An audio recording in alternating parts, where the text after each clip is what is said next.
Hi students, आइए noun chapter की आज की क्लास को स्टार्ट करते हैं। आज की क्लास का टॉपिक है noun and the case. Simple words में अगर मैं बोलूं तो केस का मतलब है कि हम किसी सेंटेंस में नाउन को किस तरीके से यूज करते हैं। I mean in what ways a noun can be used in a sentence. See, जब हम किसी सेंटेंस को ड्रॉ करते हैं तो आइडियली हम उसे सब्जेक्ट से स्टार्ट करते हैं, उसके बाद हम वर्ब प्लेस कर देते हैं और एंड में हम ऑब्जेक्ट लगा देते हैं। तो ये वाली पोजीशन तो वर्ब की हो गई। केसेस का मतलब है कि नाउन को हम सब्जेक्ट के तौर पे कब यूज करते हैं और कैसे यूज करते हैं, और हम नाउन को ऑब्जेक्ट के फॉर्म में कैसे यूज करते हैं। राइट, चलिए सेशन को स्टार्ट करते हैं। और यस एग्जैक्टली, देखिए, in simple words, case tells us the position or the role of a noun or pronoun in a sentence. यही तो मैंने बताया कि केस का यही मतलब है कि किसी सेंटेंस में नाउन की क्या पोजीशन होगी, साथ ही साथ उसका क्या रोल होगा। यहाँ पे प्रोनाउन का भी जिक्र किया गया है। इसका रीजन यही है कि pronoun is nothing but the clone of noun. Pronoun noun का ही तो एक वर्जन है। जैसे अगर आपने कहा Neha is a good girl. Fine. Sneha is a noun. कल को आप सिंपली यहाँ पे बोल सकते हैं she is a good girl. So noun के प्लेस पे हम प्रोनाउन को अपने अपनी अपने कन्वीनियंस के हिसाब से कभी भी यूज कर सकते हैं। जैसे कि आपने कहा Ravi is a good boy, he is a good boy. I am going to meet Neha, हम ये भी कह सकते हैं I am going to meet her. Fine, yes. जैसे हम अगर बुक बोल सकते हैं तो हम इट या दिस भी बोल सकते हैं। So pronouns can easily replace nouns wherever they. Fine, चलिए सेशन को स्टार्ट करते हैं। और हाँ, शुरू में इस बात को आप समझ लीजिए कि बेसिकली 3 कोर केसेस हैं नाउन के इन अ सेंटेंस। पहला है नॉमिनेटिव केस, जिसको अगर हम सिंपल वर्ड्स में बोलें तो सब्जेक्टिव केस। फाइन। और second is accusative case, simple words में अगर हम इसको कहें तो ऑब्जेक्टिव केस। एक तीसरा भी है पॉसेसिव केस। आज की इस क्लास में हम पॉसेसिव केस को कवर नहीं करेंगे। पॉसेसिव केस एक बड़ा टॉपिक है, इसे हम एक सेपरेट लेक्चर में कवर करेंगे। इनफैक्ट पॉसेसिव केस टाइप से हम एक सेपरेट चैप्टर ही पढ़ेंगे।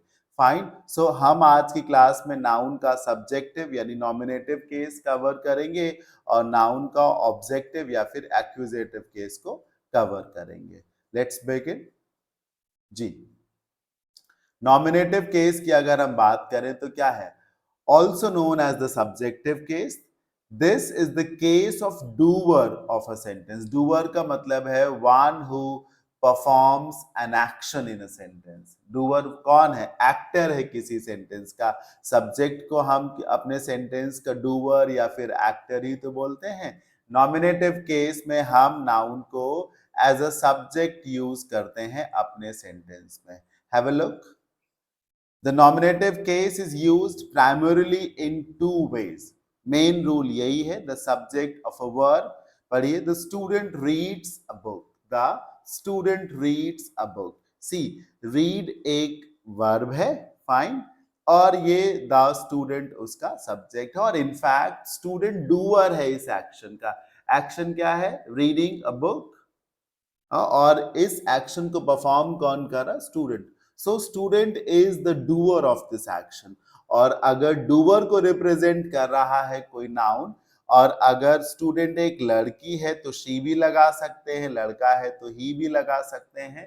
सो व्हेन अ नाउन और a pronoun represents the actor of a sentence और the doer of a sentence, मतलब जब कोई नाउन या फिर कोई प्रोनाउन किसी सेंटेंस के सब्जेक्ट को रिप्रेजेंट कर रहा है, सो ये केस हम क्या बोलते हैं? नॉमिनेटिव केस या subjective case. Fine, yes.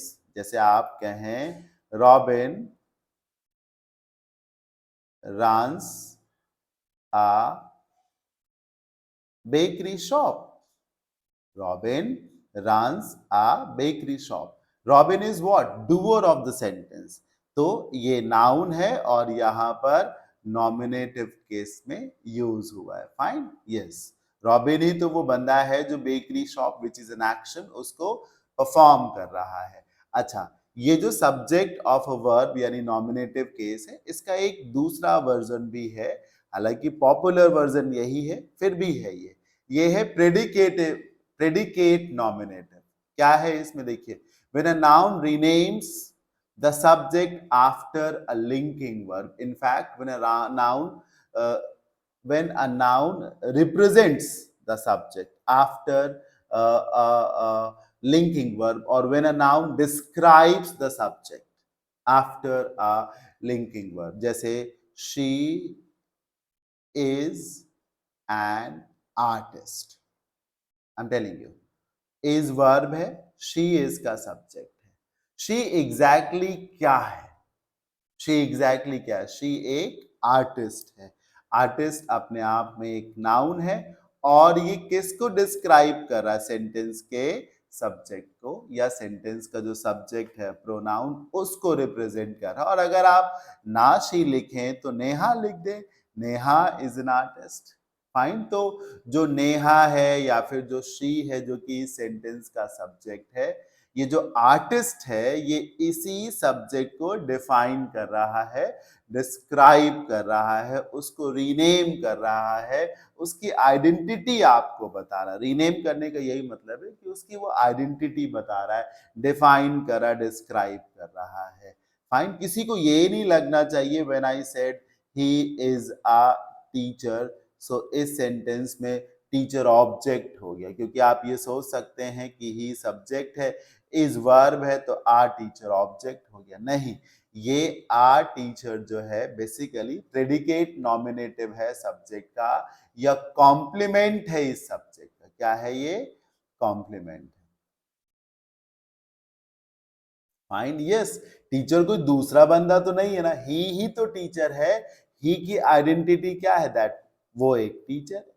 Fine, हाँ, अगर मैं ऐसे बोलू he needs a teacher, if I say this he needs a teacher, अब यहां पे टीचर कोई और है, ऑब्जेक्ट है, और ही से उसका कोई रिलेशन नहीं है।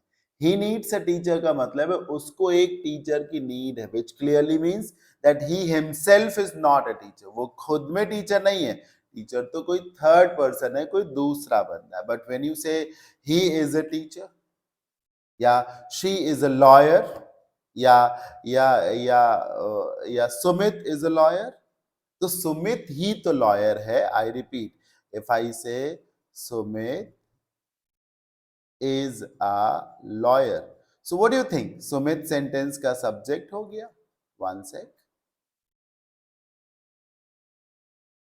सुमित सेंटेंस का सब्जेक्ट हो गया।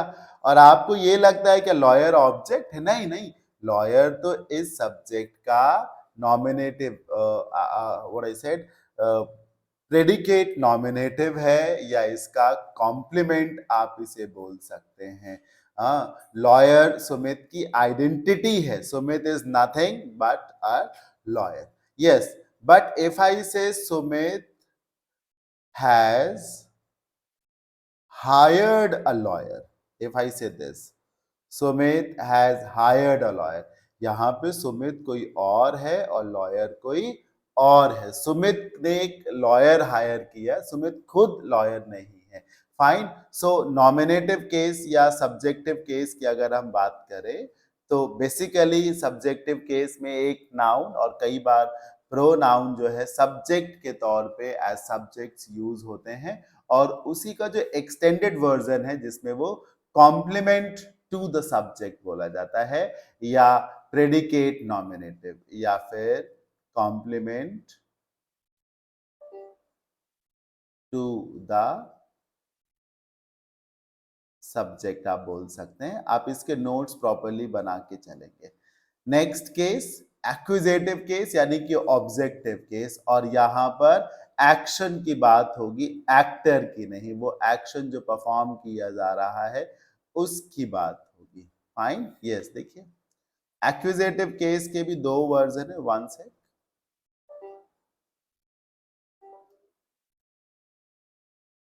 एक्विजेटिव केस के भी दो वर्जन है। पहला डायरेक्ट ऑब्जेक्ट, सिंपल, सारा बॉट अ नोटबुक। इस पर्टिकुलर सेंटेंस में बॉट वर्ब है, सारा सब्जेक्ट है, या यूं कहिए नॉमिनेटिव केस में सारा यूज हुआ है, और सारा ने जो एक्शन परफॉर्म किया है नोटबुक को बाई करने का, इसमें जो नोटबुक है ये एक्विजिटिव केस है, नाउन है नोटबुक, जो कि यहाँ पर ऑब्जेक्ट के तौर पे यूज हुआ है। इसी को चाहे आप इसका ऑब्जेक्टिव केस कह लें, हाँ, या एक्विजिटिव केस कर लें, इट्स टोटली आप फाइन। मतलब जब आप वर्ब के बाद नाउन को यूज करें in the capacity of object of the sentence, object of verb. See, जब हम नॉर्मल टोन में बात करते हैं तो हम कहते हैं कि हमारा सेंटेंस सब्जेक्ट से स्टार्ट हुआ, फिर वर्ब आई, फिर ऑब्जेक्ट हुआ, तो हम बोलते हैं सेंटेंस का सब्जेक्ट या सेंटेंस का ऑब्जेक्ट। बट अगर हम थरली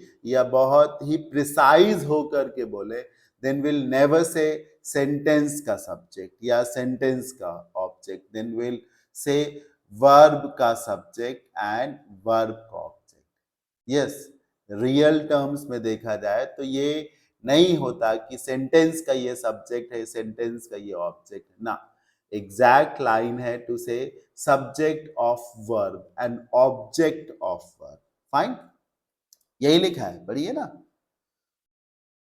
वर्ब के एक्शन को रिसीव करेगा, फाइन। हाँ, और इसी का दूसरा वर्जन है ऑब्जेक्ट ऑफ अ प्रेपोजिशन। इसमें क्या होगा कि जो जो नाउन है या प्रोनाउन है, वर्ब के बाद सीधे नहीं आएगा, वर्ब के बाद कोई प्रेपोजिशन आएगा, उस प्रेपोजिशन के बाद ऑब्जेक्ट बन के आएगा, ऑब्जेक्ट ऑफ अ प्रेपोजिशन। अगर ये ना हो तो आप कहेंगे ऑब्जेक्ट ऑफ वर्ब, लेकिन अगर वर्ब और ऑब्जेक्ट के बीच में प्रेपोजिशन भी है तो ऑब्जेक्ट ऑफ प्रेपोजिशन बोलोगे। फाइन, ये देखिए, write with a pen, write क्या है, वर्ब है, गिव क्या है, वर्ब है। ये देखिए, गिव द बुक, ये जो द बुक है ये direct object, rule number 1 apply हुआ है एक्विजिटिव केस का। फाइन, और ये जो टू के बाद हिम देख रहे हैं, to is what, to is a preposition, him यहाँ पर ऑब्जेक्ट ऑफ प्रेपोजिशन है। ऐसे ही write with a pen, write verb है, पेन ऑब्जेक्ट है, लेकिन राइट वर्ब और पेन ऑब्जेक्ट के बीच में विद प्रेपोजिशन है, तो हम ये भी कह सकते हैं कि pen is what, it is not the object of verb but it is the object of a preposition. I repeat, it is not the object of verb but it is the object of preposition. जैसे आपने किसी से कहा मेरी बात को ध्यान से सुनो, listen to me, एक तरीके से तो मी ऑब्जेक्ट है, वर्ब का ही ऑब्जेक्ट है, पर चूंकि वर्ब और ऑब्जेक्ट के बीच में प्रेपोजिशन है तो हम ये भी बोल सकते हैं कि ये प्रेपोजिशन का ऑब्जेक्ट है। फाइन, सिंपल टर्म्स में मैंने आपको क्या बताया कि अगर सेंटेंस में नाउन या फिर प्रोनाउन वर्ब के पहले यूज होते हैं, वर्ब के पहले सब्जेक्ट की कैपेसिटी में, तो ये इनका नॉमिनेटिव यूज है, और अगर ये वर्ब के बाद यूज होते हैं ऑब्जेक्ट की कैपेसिटी में तो ये इनका एक्विजिटिव यूज है। फाइन, यस, प्रैक्टिस कर लेते हैं, इस एक सेंटेंस में हम सबको समझने की कोशिश करते हैं। The sentence is pretty clear, the teacher praised him in front of the class, मतलब टीचर ने उसकी तारीफ करी क्लास में सबके सामने। सबसे पहली बात, टीचर क्या है, टीचर क्या है, नॉमिनेटिव केस है। फाइन, ये देखिए लिखा हुआ है टीचर, नॉमिनेटिव केस है, क्या कर रहा है, it's performing the action of praising. कौन प्रेज करा, टीचर, टीचर ने एक्शन परफॉर्म किया है, ये नॉमिनेटिव केस हो गया। और ये जो प्रेज वर्ब है उसके तुरंत बाद ये जो हिम है ये एक्विजिटिव केस है। फाइन, डायरेक्ट ऑब्जेक्ट के तौर पे यूज हुआ है, direct object receiving the praise, basically तारीफ किसको मिल रही है, हिम को मिल रही है, तो ये डायरेक्ट ऑब्जेक्ट है, रिसीविंग द प्रेज एक्विजिटिव केस है।